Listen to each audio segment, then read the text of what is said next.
केंद्रीय संस्कृति पर्यटन और डोनर मंत्री श्री किशन रेड्डी ने भारत के डैश डैश कलाकारों को उस्ताद बिस्मिल्लाह खान युवा पुरस्कार 2019, 2020 और 2021 का प्रदान किया हुआ है। यहाँ पे बताना है कितने लोगों को, 81, 96, 102, इसके अलावा है 111। इसका करेक्ट उत्तर हो जाएगा सी, 102। उस्ताद बिस्मिल्लाह खान युवा पुरस्कार 2019, 2020 और 2021 भारत के 102 कलाकारों को प्रदान किया गया है। 102 कलाकारों को प्रदान किया गया है। 15 फरवरी को केंद्रीय संस्कृति पर्यटन और उत्तर पूर्वी क्षेत्रीय विकास मंत्री श्री जी किशन रेड्डी ने नई दिल्ली में पुरस्कार प्रदान किया। कार्यक्रम की अध्यक्षता संगीत नाटक अकादमी की अध्यक्ष डॉक्टर संध्या पुरेचा के द्वारा किया गया था। चेतन शर्मा ने डैश डैश के अपने पद से इस्तीफा दे दिया। बीसीसीआई के मुख्य चयनकर्ता, बीसीसीआई के अध्यक्ष, बीसीसीआई के सीईओ, बीसीसीआई सचिव। इसका करेक्ट उत्तर हो जाएगा ए, बीसीसीआई के मुख्य चयनकर्ता यही है यहाँ पे चेतन शर्मा। बीसीसीआई के मुख्य चयनकर्ता चेतन शर्मा ने अपने पद से इस्तीफा दे दिया और बीसीसीआई सचिव जय शाह ने इस्तीफा स्वीकार भी कर लिया है। एक निजी न्यूज चैनल के स्टिंग ऑपरेशन के बाद उन्हें इस्तीफा दिया। स्टिंग ऑपरेशन में चेतन को भारतीय क्रिकेट में कई मुद्दों पर बात करते यहाँ पे सुना गया। किस आईआईटी संस्थान ने कोयले और खनिजों के परिवहन के लिए एक ऊर्जा कुशल संपीड़ित वायु आधारित पाइपलाइन प्रणाली विकसित की है? IIT Delhi, IIT Kanpur, IIT Bombay, IIT Madras. इसका करेक्ट उत्तर हो जाएगा बी, आईआईटी कानपुर। यहाँ पे आप लोग देख पा रहे हैं आईआईटी कानपुर ने कोयले खनिजों के परिवहन हेतु ऊर्जा कुशल प्रणाली विकसित की हुई है। यह समय और लागत में काफ़ी बचत के लिए 2400 घंटे निगरानी प्रदान करता है। मैकेनिकल इंजीनियर विभाग के प्रोफेसर जिनका नाम है विशाख भट्टाचार्य और अनुसंधान वैज्ञानिक कन्हैया लाल चौरसिया तथा यशस्वी सिन्हा द्वारा विकसित किया गया था। यह सामग्री के नुकसान, डिलीवरी के समय में अनिश्चितता और वायु प्रदूषण जैसी चुनौतियों का समाधान करेगा। भारत में बीटल की एक नई प्रजाति खोजी गई है। बीटल की प्रजाति का नाम क्या है? बहुत इंपॉर्टेंट प्रश्न हो सकता है। नीलगिरी तहर, ओमोर्गस खानदेश, इसके अलावा है स्नो खानदेश, पोटैटो बग। इसका करेक्ट उत्तर हो जाएगा यहाँ पे बी, ओमोर्गस खानदेश।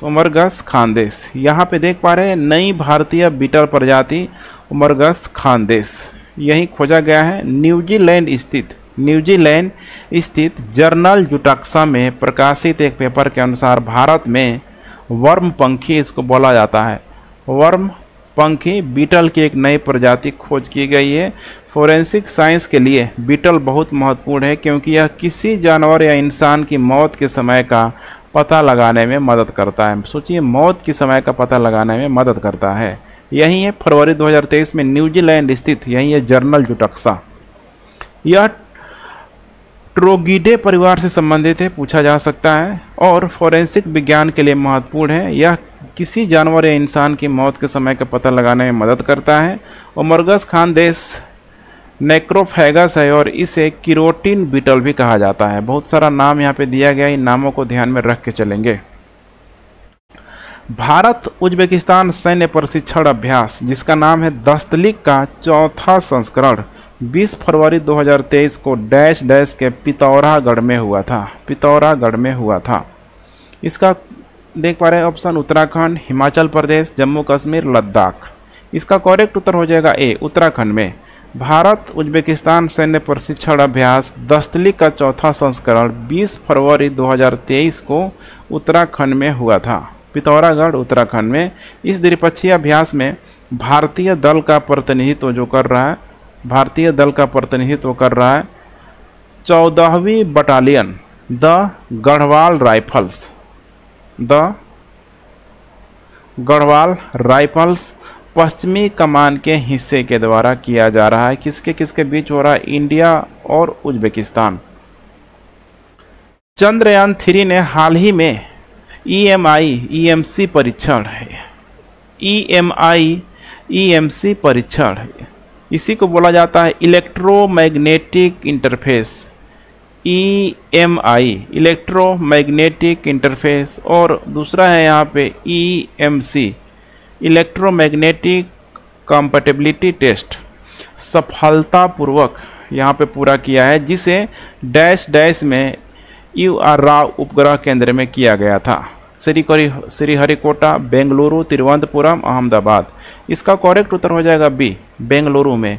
भारत के चंद्र मिशन चंद्रयान-3 ने यहाँ पे EMC टेस्ट सफलतापूर्वक यहाँ पे पूरा कर लिया है। अंतरिक्ष वातावरण में उपग्रह सब सिस्टम की कार्यक्षमता सुनिश्चित करने के लिए उपग्रह मिशनों के लिए यह परीक्षण किया जा रहा है। यह परीक्षण अपेक्षित विद्युत चुंबकीय अस्त्रों के साथ उपग्रह मिशनों की अनुकूलता भी सुनिश्चित करता है। संक्रामक रोगों और महामारी की तैयारी के लिए एक उत्कृष्ट केंद्र डैश डैश द्वारा स्थापित किया जाएगा। Alkem laboratories limited, doctor Reddy laboratory limited, serum संस्थान, सन फार्मास्यूटिकल इंडस्ट्रीज लिमिटेड। इसका करेक्ट उत्तर हो जाएगा सी, सीरम संस्थान। सीरम संस्थान द्वारा संक्रामक रोगों और महामारी की तैयारी के लिए उत्कृष्ट केंद्र स्थापित किया जाएगा। संक्रामक रोगों और महामारी की तैयारी के लिए उत्कृष्ट केंद्र भारतीय सार्वजनिक स्वास्थ्य संस्थान में स्थित होगा। भारतीय सार्वजनिक स्वास्थ्य संस्थान में स्थित होगा। सार्वजनिक स्वास्थ्य आपात स्थितियों के दौरान सूचना इसके अलावा रिसोर्सेज संसाधन और सहायता प्राप्त करने के लिए उत्कृष्टता केंद्र स्थापित किया जाएगा। उत्तर भारत का पहला परमाणु संयंत्र हरियाणा में डैश डैश में बनाया जाएगा। किस जगह पे बनाया जाएगा? सोनीपत, रेवाड़ी, करनाल, गोरखपुर। इसका करेक्ट उत्तर हो जाएगा यहाँ पे गोरखपुर। ध्यान रखिएगा, गोरखपुर एक उत्तर प्रदेश में भी एक यहाँ पे है, हरियाणा में भी है। तो यहाँ पे संबंध किससे है? यहाँ पे परमाणु संयंत्र से, तो हरियाणा से है यहाँ पे गोरखपुर। उत्तर भारत का पहला परमाणु संयंत्र हरियाणा के गोरखपुर में स्थापित किया जाएगा। परमाणु संयंत्र ज़्यादातर दक्षिण राज्यों, जैसे कि देखा जाए इधर तो तमिलनाडु में देखने के लिए मिल जाएगा, आंध्र प्रदेश हो गया, इसके अलावा कर्नाटक में देखने के लिए मिल जाएगा, इसके अलावा पश्चिमी जो महाराष्ट्र है इन्हीं क्षेत्रों तक सीमित है। गोरखपुर हरियाणा अणुविद्युत परियोजना में देखा जाए तो 700 मेगावाट क्षमता की 2 इकाइयाँ होगी और यह प्रेशराइज्ड हेवी वाटर रिएक्टर, इसी को बोला जाता है PHWR, pressurised heavy water reactor स्वदेशी डिजाइन होगा, इसी के तहत ठीक है यह कार्य करेगा। इसके अलावा अग्नि जल पंप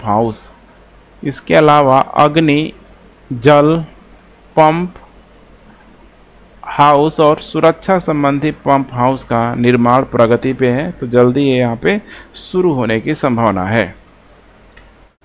1979 के बाद अंटार्कटिका की समुद्री बर्फ सबसे कम डैश डैश तक सिकुड़ गई है। 1.91 मिलियन वर्ग किलोमीटर, 1.21 मिलियन वर्ग किलोमीटर, 1.31 मिलियन वर्ग किलोमीटर, 1.51 मिलियन वर्ग किलोमीटर। इसका करेक्ट उत्तर हो जाएगा ए, 1.91 वर्ग किलोमीटर। यहाँ पे देख पा रहे हैं sea ice cover reaches lowest level in Antarctica.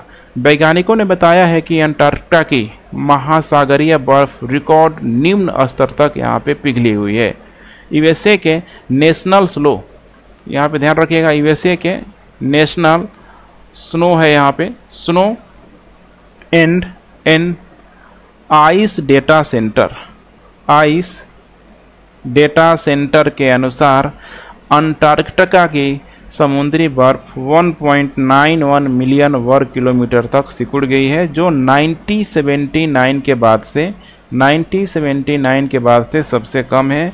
पिघला सर्वकालिक निम्न स्तर 2002 में यहाँ पे दर्ज किया गया है। यहाँ पे कहा गया है कि अंटार्कटिका तट का अधिकांश हिस्सा बिना बर्फ का है। अंटार्कटिका चक्र अपने ग्रीष्मकाल और ठंड की सर्दियों के दौरान महत्वपूर्ण वार्षिक विविधताओं से गुजरता है।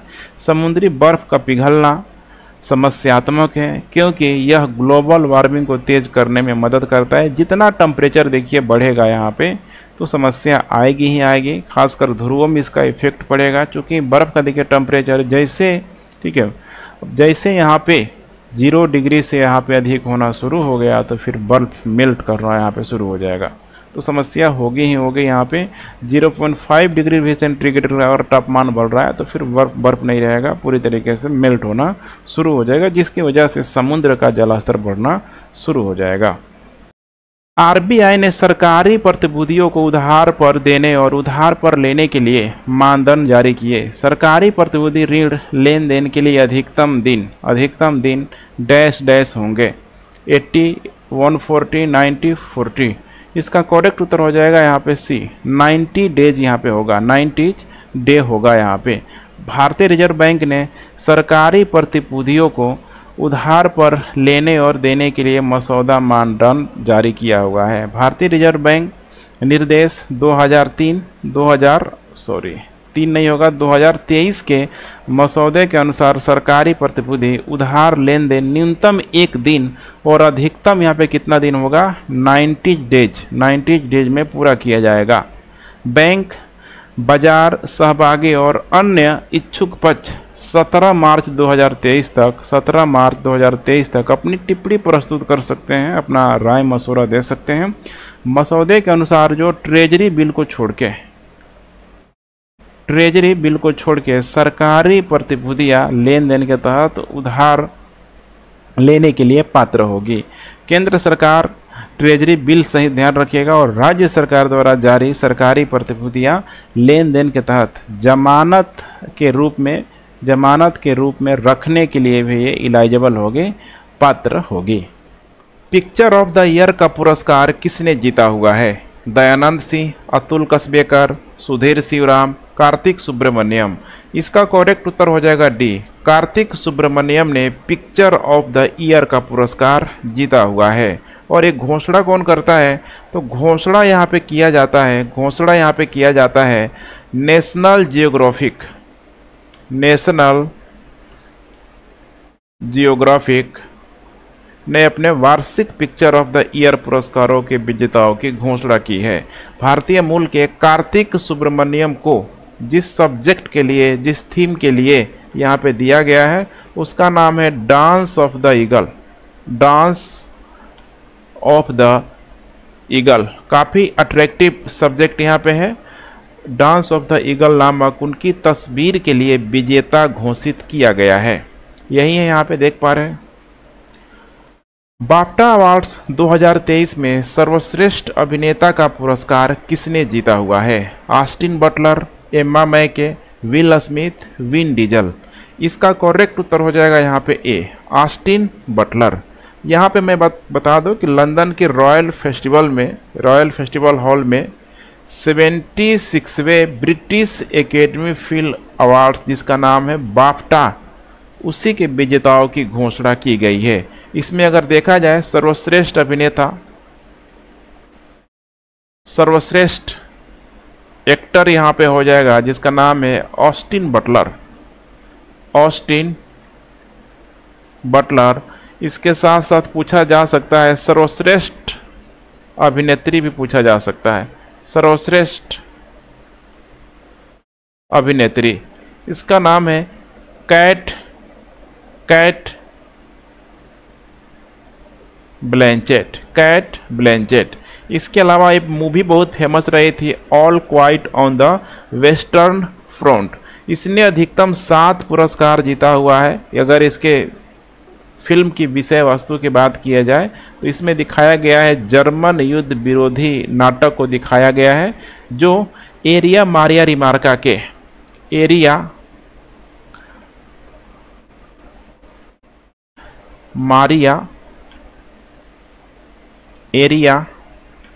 मारिया रिमार्के के द्वारा लिखी गई 1928 के उपन्यास पे all quite of western front जो मूवी है इसी उपन्यास पे आधारित है। यूनिसेफ इंडिया के राजदूत कौन बना है? अमिताभ बच्चन, शाहरुख खान, आयुष्मान खुराना, अक्षय कुमार। इसका करेक्ट उत्तर हो जाएगा सी, आयुष्मान खुराना। यहाँ पे आप लोग देख पा रहे हैं, यही आयुष्मान खुराना यूनिसेफ इंडिया के राजदूत बने हुए हैं। यूनिसेफ इंडिया ने आयुष्मान खुराना को बाल अधिकारों के लिए, चाइल्ड जो राइट्स हैं उसको यहाँ पे, ठीक है, बाल अधिकारों के लिए अपना राष्ट्रीय राजदूत नियुक्त किया है। एक राष्ट्रीय राजदूत के रूप में खुराना यूनिसेफ को हर बच्चे के, जैसे कि यहाँ पे जीवित रहने, इसके अलावा फलने फूलने और अपनी आवाज़ उठाने के लिए सुनिश्चित करने में ये मदद करेंगे। खजुराहो नृत्य महोत्सव का 20 फरवरी से किस राज्य में शुरू हुआ? राजस्थान, मध्य प्रदेश, गुजरात, उत्तर प्रदेश। इसका करेक्ट उत्तर हो जाएगा यहाँ पे बी, मध्य प्रदेश। मध्य प्रदेश में खजुराहो नृत्य महोत्सव 20 फरवरी से शुरू हुआ। इसका जो उद्घाटन किया गया था मध्य प्रदेश के जो राज्यपाल है, जिनका नाम है मंगू भाई पटेल ने खजुराहो नृत्य महोत्सव 2023 का उद्घाटन किया हुआ था।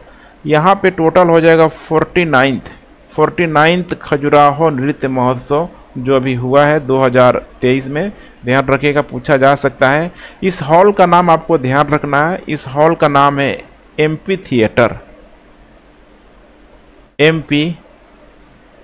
थिएटर में ये सब कार्यक्रम चल रहा है। हाल ही में लॉन्च किए एम पासपोर्ट पुलिस ऐप के बारे में निम्नलिखित में से कौन सा कथन सही है?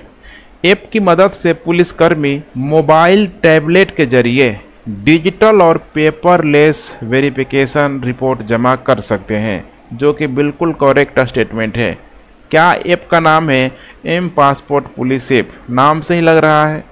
ऐप को केवल दिल्ली पुलिस क्षेत्राधिकार के लिए लॉन्च किया गया है, जो कि बिल्कुल सही है। अदर रीजन में अभी ये कार्य नहीं करेगा, सिर्फ और सिर्फ यहाँ पे दिल्ली पुलिस क्षेत्राधिकार के लिए, जितना क्षेत्राधिकार है दिल्ली पुलिस का, वहीं तक इसको अभी प्रयोग में लाया जाएगा।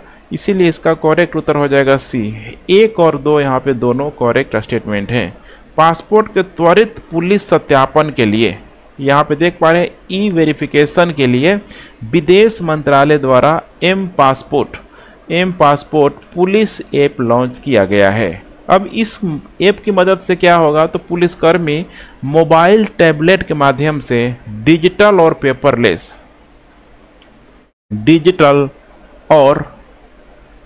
पेपरलेस सत्यापन रिपोर्ट प्रस्तुत कर सकते हैं। यह सत्यापन समय को 15 दिनों से घटाकर 5 दिन तक कर देगा, 5 डे तक यहाँ पे कर देगा। अब यहाँ पे 5 दिन जब हो जाएगा तो देख पा रहे हैं यहाँ पे 10 दिनों का यहाँ पे बचत हो जाएगा।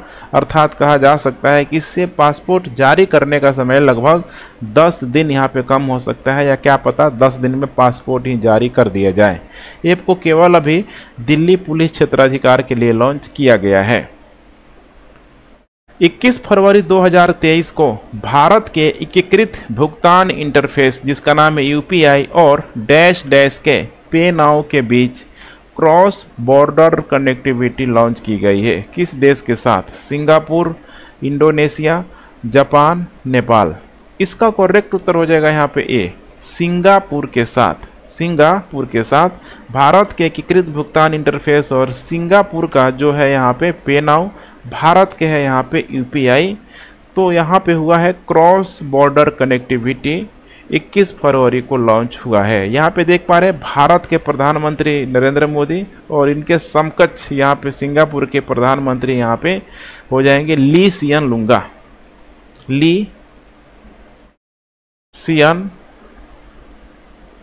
लूंगा। वीडियो कॉन्फ्रेंस के जरिए भारत के यूपीआई और सिंगापुर के पे नाउ के बीच क्रॉस बॉर्डर कनेक्टिविटी की शुरुआत किए लोग साक्षी बने। अब यहाँ पे जो लॉन्च किया गया, इसे आपको ध्यान में रखना है। जैसे कि ये जो लॉन्च किया गया है, भारतीय रिजर्व बैंक के गवर्नर, जिनका नाम है शक्तिकांत दास, और वहीं सिंगापुर के मौद्रिक प्रबंधन प्राधिकरण के जो निदेशक हैं, जिनका नाम है रवि मेनन। रवि मेनन के द्वारा किया गया था। निम्नलिखित में से किसी नीति आयोग का नया सीईओ नियुक्त किया गया है? राजेश कुल्लर, BBR सुब्रमण्यम, अजय श्रीवास्तव, के नागेश्वरन। इसका करेक्ट उत्तर हो जाएगा बी, BBR सुब्रमण्यम को नीति आयोग का नया सीईओ निदेशक नियुक्त किया गया है। कैबिनेट की नियुक्त समिति ने पदभार ग्रहण करने की तिथि से 2 वर्ष की अवधि के लिए उनकी नियुक्ति को मंजूरी दे दी है। अब ये किसके जगह लेंगे, तो इससे पहले देखा जाए तो कौन थे यहाँ पे? परमेश्वरन अय्यर। अब इसी परमेश्वरन अय्यर का स्थान लेंगे जिनका नाम है BBR सुब्रमण्यम। निजी अग्रदूतों द्वारा भारत का पहला हाइब्रिड रॉकेट डैश डैश से लॉन्च किया गया है। कहाँ से लॉन्च किया गया है? जैसे कि जो भी लॉन्चर का जो जगह है, जैसे कि चेन्नई तमिलनाडु से, थुम्बा केरल से, डॉक्टर अब्दुल कलाम द्वीप उड़ीसा से, इसके अलावा पट्टीपुलम तमिलनाडु से। इसका करेक्ट उत्तर हो जाएगा यहाँ पे डी, पट्टीपुलम तमिलनाडु से निजी अग्रदूतों द्वारा भारत का पहला हाइब्रिड रॉकेट पट्टीपुलम तमिलनाडु से लॉन्च किया गया। इसमें तेलंगाना के जो राज्यपाल है जिनका नाम है तिमिली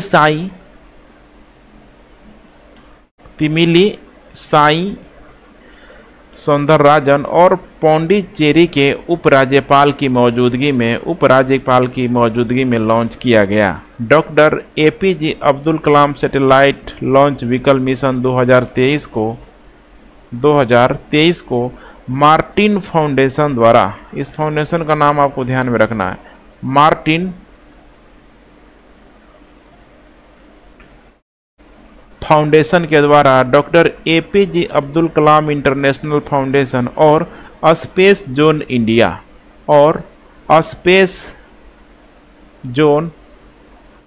इंडिया के सहयोग से लॉन्च किया गया है। विश्व के सबसे अधिक ऊंचाई वाले मौसम स्टेशन का पुनर्निर्माण किस पर्वत पे किया गया? पुनर्निर्माण देख पा रहे हैं यहाँ पे, कंचनजंगा, नंदा देवी, माउंट एवरेस्ट, हरदोल। इसका करेक्ट उत्तर हो जाएगा सी, माउंट एवरेस्ट। माउंट एवरेस्ट पर दुनिया के सबसे ऊंचाई वाले मौसम स्टेशन का पुनर्निर्माण किया गया, इंस्टॉल किया गया। माउंट एवरेस्ट पर तूफानी हवाओं के कारण दुनिया का सबसे ऊंचा मौसम स्टेशन नष्ट हो गया था, खराब हो गया था। अब इसमें पर्वतारोहियों और वैज्ञानिकों की एक टीम ने शिखर से देखा जाए तो लगभग 8,810 मीटर की ऊंचाई पर एक नया केंद्र स्थापित किया है। टोटल जो ऊंचाई है जैसे 8,848 या कहीं कहीं 50 होता है, अब यहाँ पे देख पा रहे 8,810, मतलब मुश्किल से देखा जाए तो लगभग 40 मीटर ही उससे कम है, लगभग एवरेस्ट की चोटी से लगभग ये हो जाएगा 26-27 फीट के आसपास। स्वदेशी स्वचालित ट्रेन पर्यवेक्षण IATS इसको बोला जाता है, IATS।